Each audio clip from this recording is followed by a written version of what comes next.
Well, at our prayer meeting this evening, we'll be praying for the work of the Africa Inland Mission. If you're able to come, join us at 7:30 on Zoom. If you're not able to come, then here are some prayer points from Robert about the work of AIM, and so you can pray at home. 2020 is the 125th anniversary of the founding of the African Inland Mission. On November the 12th, 1895, a small group of missionaries led by Peter Cameron Scott left Mombasa to journey into the interior of Africa. Many were the difficulties and dangers that they encountered, but their faces were set like flint towards their goal, the Nzawi Hills, 250 miles into the interior. They reached Nzawi on December the 12th, and within a short time the first building was erected and the African Inland Mission was established in Kenya. The Lord had led and guided their footsteps, and a gospel work was established which continues to this day. The ambition of these original missionaries was to establish Christ-centered churches amongst all African people groups. The inlands of today, those places where the gospel is yet to be established, are not so much geographical as they are cultural and ideological. Within the borders of any given country, the church may be alive and thriving amongst one people group and be completely unknown to their neighbouring people group. Because of these barriers, about 1,000 of Africa's 3,700 unique ethnic people groups are still unreached, with no viable witness to our glorious gospel. This means that there are over 300 million people who have little or no opportunity to hear the good news of the gospel. Today, AIM is overcoming obstacles to make inroads with the gospel and to make disciples among Africa's unreached wherever they may live, from the centre of the continent to the cities of Europe. We are also supporting, strengthening and partnering with the African Church as we can together engage the unreached and look forward to seeing Christ-centered churches amongst all African people. To achieve its original ambition, AIM have developed a 5-year plan entitled Vision 2020 in Faith, in Hope, in Land. The plan had 5 specific goals. Number 1.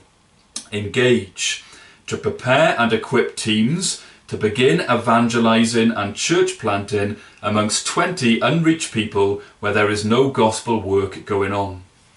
Number 2, reach, to establish gospel work within 20 people groups so that they are no longer unreached but reached.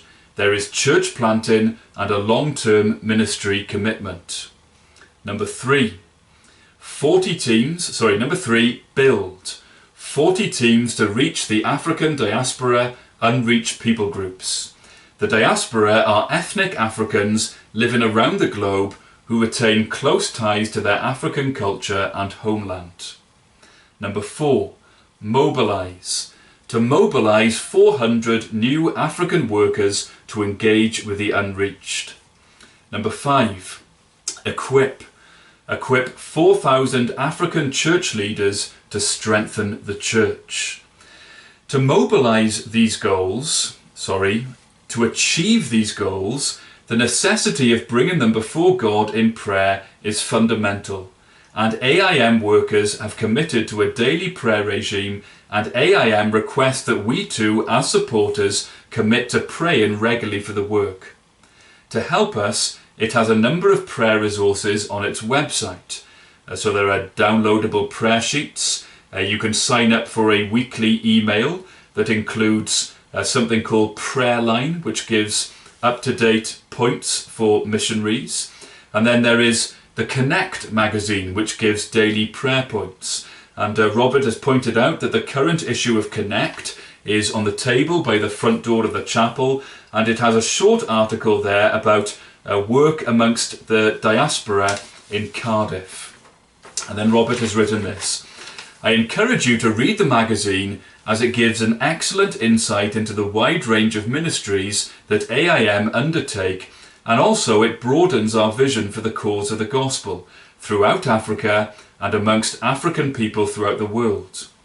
Pray that the headquarters will reopen and that furloughed staff will be able to resume their duties, and area mobilizers will be able to visit and inform and encourage churches about the work of AIM and of the needs of African churches and Christians. Pray that churches will reopen so that visits can take place. Pray for our adopted people, the Mbororo, and then pray for the other missionary organisations that we have committed to support. And then Robert has added, pray for the work of the gospel at Hebron to continue and progressively restart, and that our Heavenly Father will open doors of opportunity for us. And then at the end he's put, remember to bring your financial support for AIM next Lord's Day. And then a quote by David Livingstone to finish. If a commission by an earthly king is considered an honour, how can a commission by a heavenly king be considered a sacrifice?